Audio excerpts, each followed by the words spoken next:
Hi, அனைத்து உயிர் சொந்தம் எல்லாத்துக்கும் வணக்கம். இப்போ வந்து சைவ முறை, அசைவம் அப்படின்னு சொல்றாங்க. இதுல வந்து 2 வித்தியாசம் இருக்கு. என்ன வித்தியாசம்னா, அந்த சைவ சாப்பாடு, அதாவது இந்த சாம்பார் இந்த மாரி சாப்பாடு நம்ம சாப்பிட்டுட்டு, இந்த மாரி சாப்பாட நம்ம எடுத்தோம்னா, நம்ம உடம்புக்குள்ள ஏன்னா உள்ளதான் உள்தன்மை தான் இருக்கு. கடவுள் வந்து என்ன சொல்லுதுன்னா, அது வந்து ஐயோ! தெய்வத்து இன்னைக்கு இருக்கு, நான் சாமி கும்பிடுறேன், இன்னைக்கு வந்து சாப்பிடக்கூடாது, அப்படி சாப்பிடக்கூடாது நம்ம அச்சப்படுதோம். ஆனா இதுல நம்ம என்ன விஷயம் நம்ம தெரிஞ்சுக்கணும். அந்த சைவ முறைய சாப்பிட்டோம்னா, நமக்கு பொறுமைத்தன்மை அதிகமா நமக்கு கிடைக்கும். அதாவது உள்ளுக்குள்ளே அமைதி. அந்த அமைதி உள்ளுக்குள்ளே அமைதி தன்மை நமக்குள்ள நெறைய கிடைக்க அதிகமான வாய்ப்பு அதுல இருக்கு. அந்த சாப்பாட்டுல வந்து. அதாவது இயற்கை உணவுகள. நம்ம வந்து அந்த அசைவம், அந்த கறி, மீன், முட்டை அதாவது இந்த மாரி சாப்பிடக்கூடிய விஷயங்கள் வந்து எப்படி சொல்றது? உள்ளுக்குள்ள வந்து கோவத்தன்மை அதிகமாக்குது.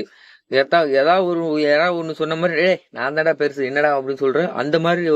அந்த மாரி ஒரு கான்செப்ட்க்கு நம்ம போறோம். அப்ப இந்த சாப்பாட்டு முறையில இதுதான் வித்தியாசங்க. கடவுள் வந்து ஐயோ! இன்னைக்கு இது ஆனா கவிச்சு சாப்பிடக்கூடாது. இன்னைக்கு அப்படி இப்படிலாம் கிடையாது. இந்த சாப்பிட்டா 2 வித்தியாசங்கள் உள்ள குணங்கள் மாறும். சரிங்களா? இந்த ச அசைவம் சாப்பிட்டா மிருகனா ஆவ. சைவம் சாப்பிட்டா சாத்தமா ஆவ. சாந்தகம். அதாவது உள்ளுக்குள்ளே தனக்குள்ளே அமைதித்தன்மை.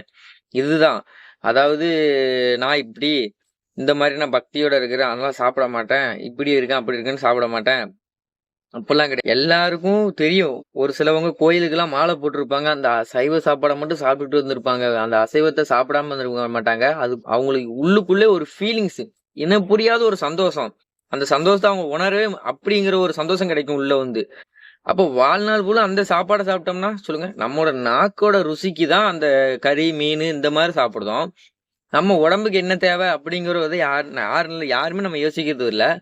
அப்போ இது வந்து இந்த சைவம் தான் இதுதான் அதான் சொல்லுவாங்கல்ல, "சைவனாக பிறப்பது தவம், சைவனாக வாழ்வது தவம், சைவனாக சாவது அதவிட மிகப்பெரிய தவம்." அப்போ இந்த சைவ நெறி தான் மிக மிக பெட்டரானது இது. சைவ நெறி தான் மிக மிக பெட்டரானது. ஆனா, நம்ம வந்து அத வந்து ஒரு இதா பார்த்துட்டோம். கவிச்சையா அந்த இதுகிட்டே நம்ம கொண்டு போயிட்டோம். அப்போ நெறைய விஷயங்கள் அதுல இருக்கு.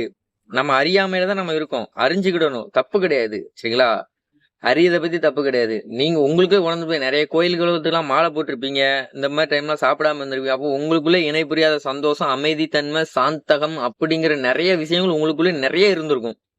எப்ப அந்த இதுலருந்து ரிலீஃப் ஆயி அடுத்து நம்ம கறிமீன் சாப்பிட எப்ப கறிமீன்லாம் சாப்பிட ஆரம்பிக்குமோ, அப்பவே நமக்குள்ள அந்த மிருகத்தன்மை வந்துரும். ஒருத்தவங்க ஒண்ணு சொன்னா சுல்லுனு கோவம் வரும். "நீ எப்புட்றா என்ன சொல்லலாம்? நீ ஐயோ! அடிக்காம என்னடா?" அப்படிங்கிற ஒரு மைண்ட் செட் உள்ளுக்குள்ள உருவாகிட்டு இருக்கு. அத எதுக்கு நம்ம பண்ணணும்? எல்லாமே ஃப்ரீ. இதுதான். இந்த சாப்பாட்டுல வந்து இதுதான் முறை. அதனால தெய்வம் இப்படிங்கிறது நம்ம எதுவுமே கிடையாது. உள்ளுக்குள்ள இந்த இது சைவ முறைய எடுத்தா சாந்தகம். அசைவ முறை எடுத்தா அகந்தகம். அகங்காரம் தான் அதிகமாகும். சிவா.